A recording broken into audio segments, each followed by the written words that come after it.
Hello students, welcome to my YouTube channel USC physics. आशा करता हूं कि आप घर में स्वस्थ होंगे और खूब मन से अपनी बोर्ड की तैयारी में लगे होंगे।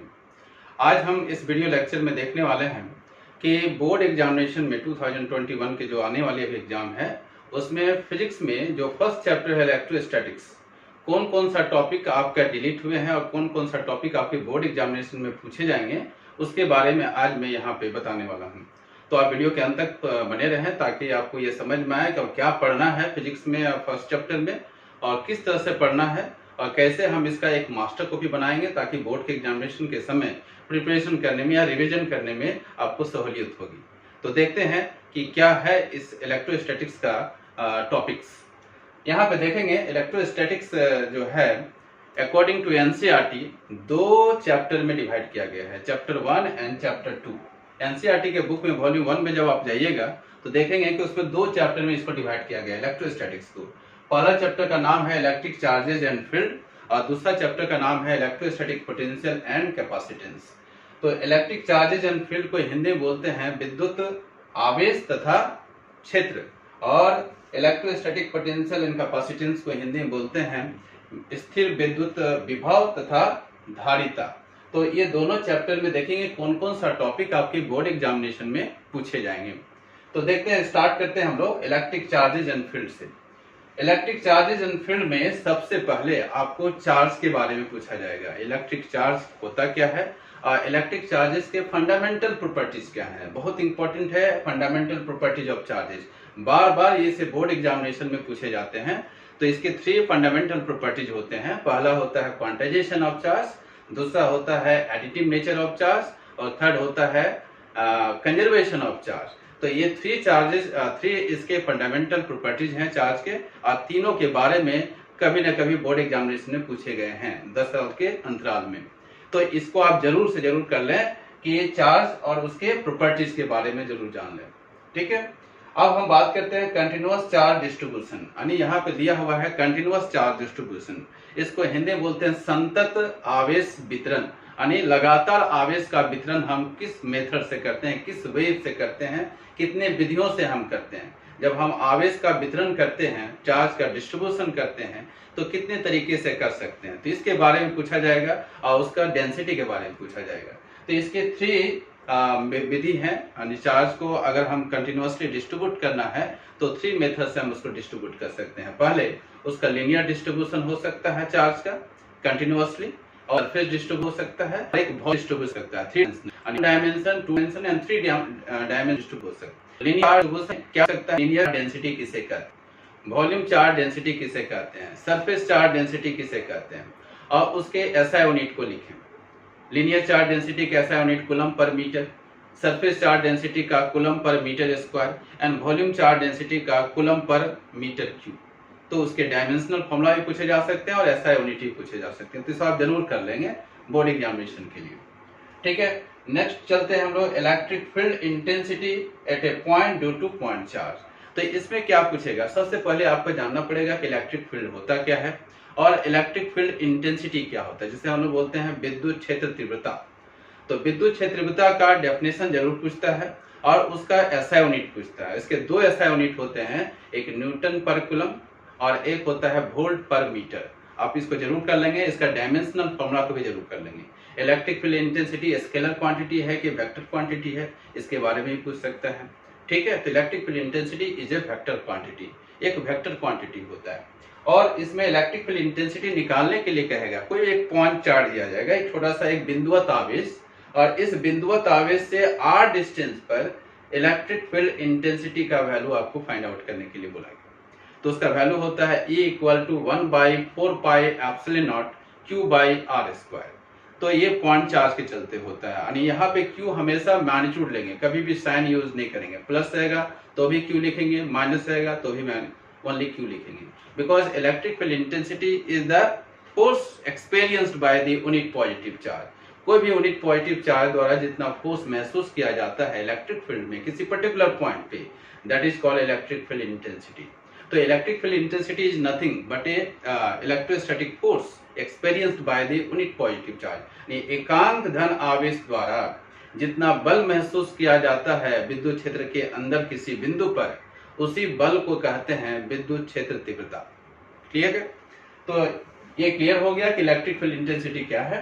अब हम बात करेंगे electric field lines. Electric field lines ये बहुत ही इंपॉर्टेंट है बोर्ड एग्जामिनेशन के लिए। बार बार एग्जाम में ये पूछे गए हैं कि इलेक्ट्रिक फील्ड लाइंस होता क्या है।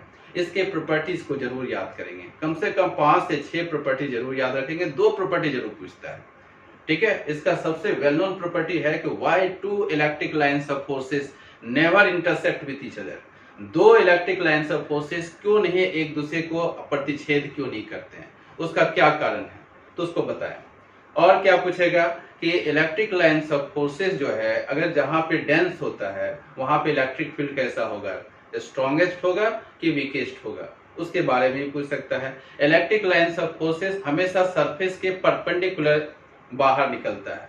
पॉजिटिव चार्ज से बाहर निकलेगा, नेगेटिव चार्ज में अंदर आएगा, और ये कभी भी क्लोज लूप का फॉर्मेशन नहीं करता है। जब ये होगा तो पॉजिटिव चार्ज से इमिट होगा और नेगेटिव चार्ज में टर्मिनेट करेगा। तो ये सारे प्रॉपर्टीज आप जरूर इसको बढ़िया से समझ लें ताकि बोर्ड एग्जामिनेशन में आप कर सके। ज्यादा नहीं, 5 से 6 प्रॉपर्टी इसका बढ़िया से कर लेंगे तो आपका बोर्ड एग्जामिनेशन में वो आने का चांसेस बढ़ जाता है। अब हम बात करेंगे electric dipole, very important for examination point of view. Electric dipole and its moment. विद्युत द्विध्रुव, हिंदी में बोलते हैं विद्युत द्विध्रुव। विद्युत द्विध्रुव है क्या, इसके बारे में जानना है। विद्युत द्विध्रुव में इसका जो मोमेंट है, इसका जो स्ट्रेंथ है, उसके बारे में जानना है कि विद्युत द्विध्रुव आघूर्ण किसे कहते हैं। मोमेंट को ही कहते हैं आघूर्ण। तो विद्युत द्विध्रुव के आघूर्ण की परिभाषा पूछ सकता है, उसका SI यूनिट पूछ सकता है, उसका विमीय सूत्र पूछ सकता है। तो इसको तीनों को बढ़िया से आप कर लेंगे जरूर। इसके बाद आगे चलेंगे कि और इसमें एक न्यूमेरिकल भी डाल सकता है। विद्युत द्विध्रुव आघूर्ण पे बेस्ड एक छोटा सा न्यूमेरिकल, एकदम फॉर्मूला बेस्ड न्यूमेरिकल पूछाएगा। विद्युत द्विध्रुव आघूर्ण जो है कैसा क्वांटिटी है, वेक्टर क्वांटिटी है कि स्केलर क्वांटिटी है। अगर ये वेक्टर है तो इसका डायरेक्शन किधर होगा, नेगेटिव से positive, always along the line joining the 2 charges. इधर 2 लाइन, 2 चार्जेस को मिलाने का जो रेखा होता है, लाइन होता है, उसी लाइन के अलोंग ये नेगेटिव से पॉजिटिव की ओर आगे बढ़ता है, ठीक है। अब हम देखेंगे electric field due to dipole at axial and equatorial point, very important for examination point of view also.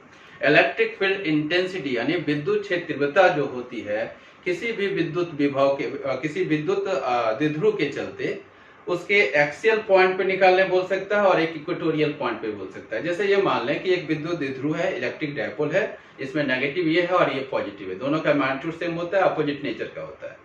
अगर ये दोनों को लाइन को मिलाते हैं तो इस लाइन के से अगर कोई लाइन अगर पास करता है इसके एक्सिस के अलोंग से, यानी इसको दोनों को जो मिलाने वाली जो रेखा है इससे कोई लाइन अगर पास करता है तो बोलते हैं एक्सियल लाइन। इस लाइन को बोलेंगे एक्सियल लाइन। और इसके मिड पॉइंट पे परपेंडिकुलर बाइसेक्टर एक कोई लाइन अगर पास करता है तो उसको बोलते हैं इक्वेटोरियल लाइन। अगर इस इक्वेटोरियल लाइन पे अगर कोई पॉइंट लेते हैं तो इसको बोलते हैं इक्वेटोरियल पॉइंट। अगर यहाँ से मिड पॉइंट से अगर कोई यहाँ पॉइंट लेते हैं तो उसको बोलते हैं एक्सियल पॉइंट। इसी एक्सियल पॉइंट को बोलते हैं एंड ऑन पोजिशन, और इसको इक्वेटोरियल पॉइंट को बोलते हैं ब्रॉड ऑन पोजिशन, ठीक है। और ये दोनों ही पॉइंट पे इलेक्ट्रिक फील्ड निकालने के लिए बोलेगा electric field intensity. Electric field का मतलब ही होता है इलेक्ट्रिक फील्ड इंटेंसिटी निकालना है, यानी विद्युत क्षेत्र तीव्रता निकालना है, दोनों ही पॉइंट पे। इसके एनी पॉइंट पे याद नहीं करेंगे, सिर्फ इसके एक्सियल पॉइंट पे और इसके इक्वेटोरियल पॉइंट पे ही याद करेंगे, ठीक है। इसके बाद है टॉर्क ऑन इलेक्ट्रिक डायपोल। ध्यान से देखेंगे, टॉर्क विद्युत बल आघूर्ण बोलते हैं, क्लास 11th में पढ़े होंगे बल आघूर्ण।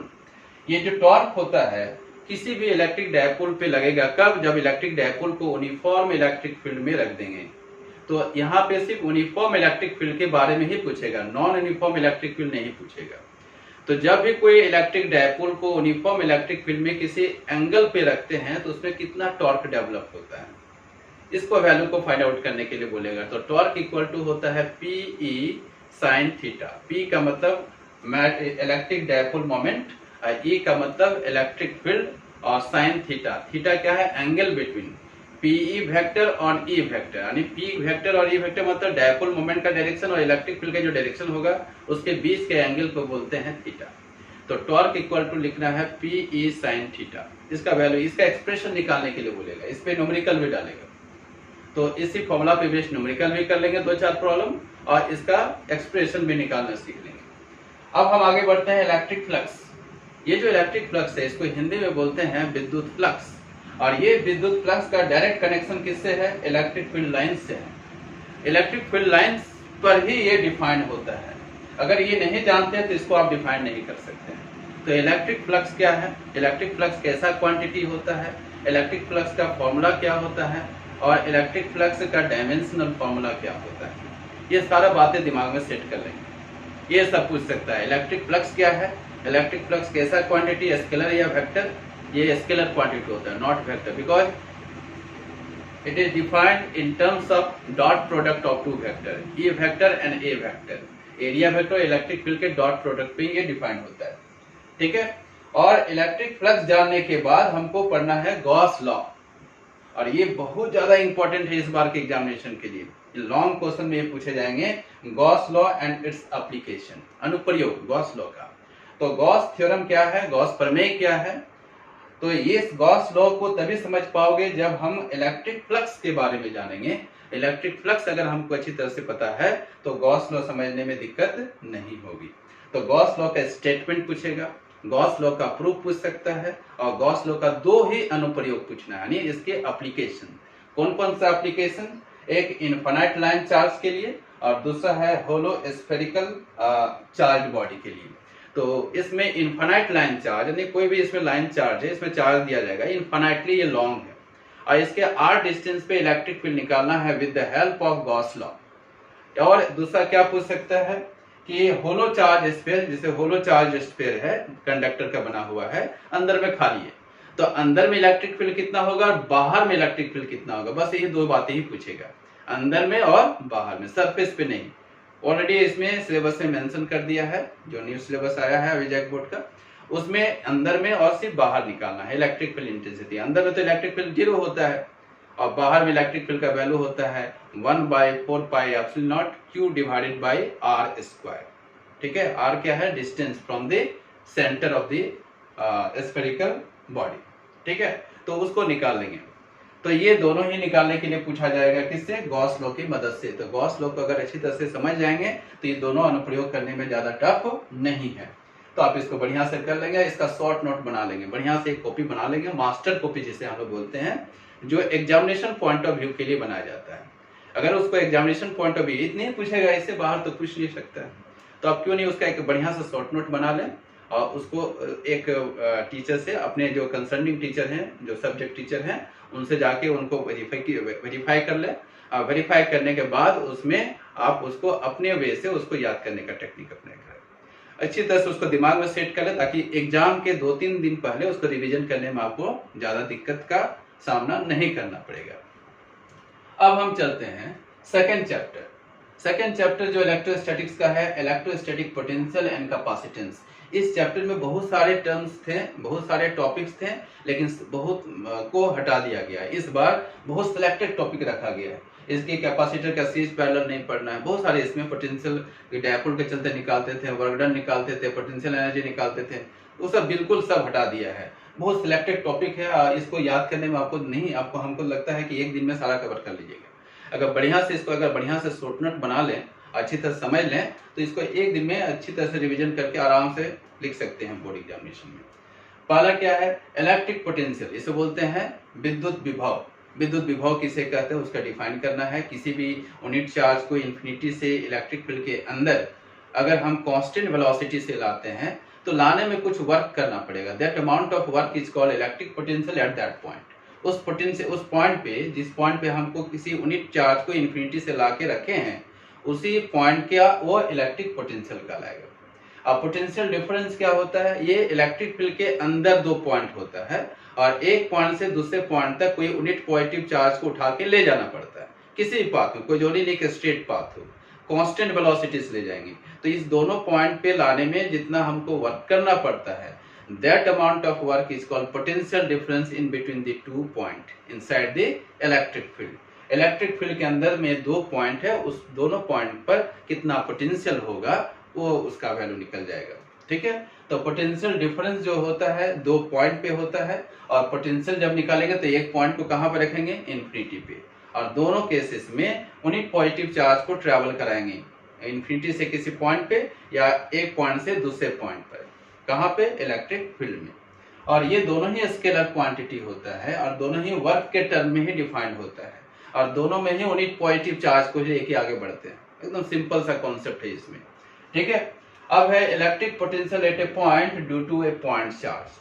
कोई भी तुम्हारा पॉइंट चार्ज दिया जाएगा, किसी छोटा सा चार्ज, और एक पॉइंट हम यहाँ पे ले लेंगे r डिस्टेंस पे। तो इस चार्ज के चलते यहाँ पे पोटेंशियल कितना होगा ये निकालना है। डिस्टेंस दिया जाएगा r, तो इसका जो v आएगा यहाँ पे 1/4 pi epsilon not q by r आएगा। अगर q प्लस है तो यहाँ प्लस देंगे, अगर q माइनस है तो यहाँ माइनस आएगा। तो 1/4 pi epsilon not minus q by r।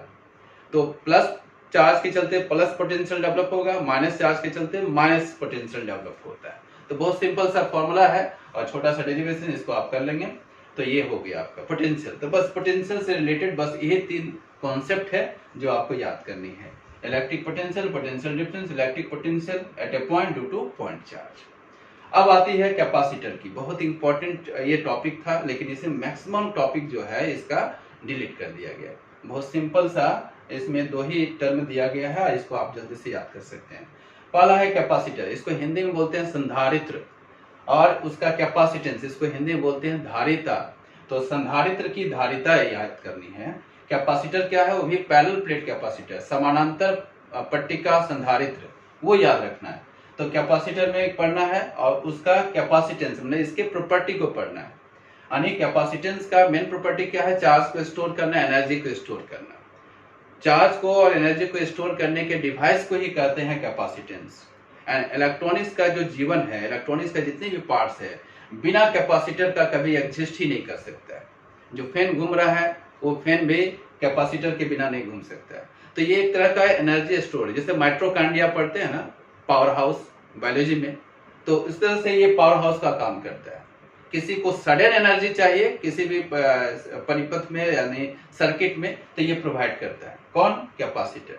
तो कैपेसिटर एक एनर्जी स्टोरेज डिवाइस है जो सडन किसी को चाहिए अगर एनर्जी, तो वो तुरंत एनर्जी ये प्रोवाइड करता है इंस्टेंट में।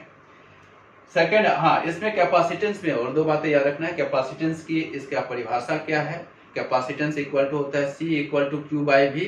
इसका SI यूनिट याद रखना है, कूलम पर वोल्ट, उसी को बोलते हैं फराड। फराडे नहीं, फराड याद रखना है। और इसका डायमेंशनल फॉर्मूला जरूर याद रखेंगे। कैपेसिटेंस का डायमेंशनल फॉर्मूला क्या होता है, Q बाई V के टर्म में उसको निकाल लेंगे। Energy store in a capacitor.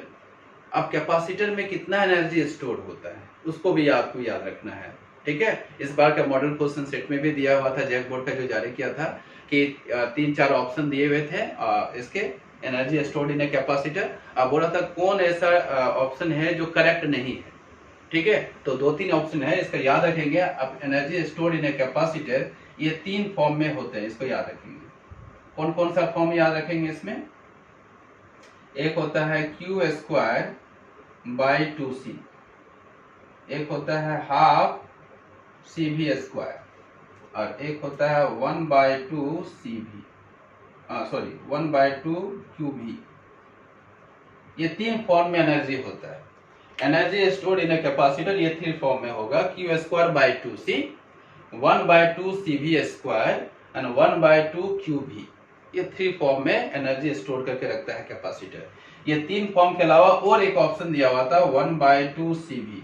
अब बोला था ये 4 ऑप्शन में से कौन ऐसा ऑप्शन है जो गलत है, तो गलत ये है, इसका ये वैल्यू नहीं होता, ये 3 वैल्यू होता है। ये तीनों वैल्यू को याद रखेंगे, ठीक है। तो इसका प्रूव करने के लिए पूछ सकता है, इसका इससे न्यूमेरिकल भी पूछ सकता है, और इससे मल्टीपल चॉइस क्वेश्चन तो पूछा जा सकता है। तो ये तीनों फॉर्म को याद रखेंगे, तो energy stored in a capacitor. तो बस इतने सारे टॉपिक्स था इलेक्ट्रोस्टैटिक्स का, और इस टॉपिक से आपके कितने मार्क्स आने वाले हैं, 8 मार्क्स। बोर्ड एग्जामिनेशन में आपके 8 मार्क्स का इससे क्वेश्चन पूछे जाएंगे। हमको नहीं लगता है कि ये ज्यादा टफ है। अगर इसका बढ़िया से आपका शॉर्ट नोट तैयार है, अच्छा से आप नोट्स को तैयारी करके आप उसे टीचर से वेरीफाई करके उसको याद किए हैं, तो इसमें ज्यादा परेशानी होने वाली नहीं है। आप इसको स्ट्रेट फॉरवर्ड इसको आप इसी तरह से बोर्ड एग्जामिनेशन में एग्जीक्यूट कर सकते हैं, लिख सकते हैं। तो इसका शॉर्ट नोट तैयार कर लें और इसके बाद बोर्ड एग्जामिनेशन की तैयारी करेंगे। आई होप मेरी बात आपके जहन में आई होगी और इसी के अकॉर्डिंग आप अपना तैयारी में लग जाएं। और नेक्स्ट वीडियो के लिए तब तक आप इंतजार करें। Thanks for watching.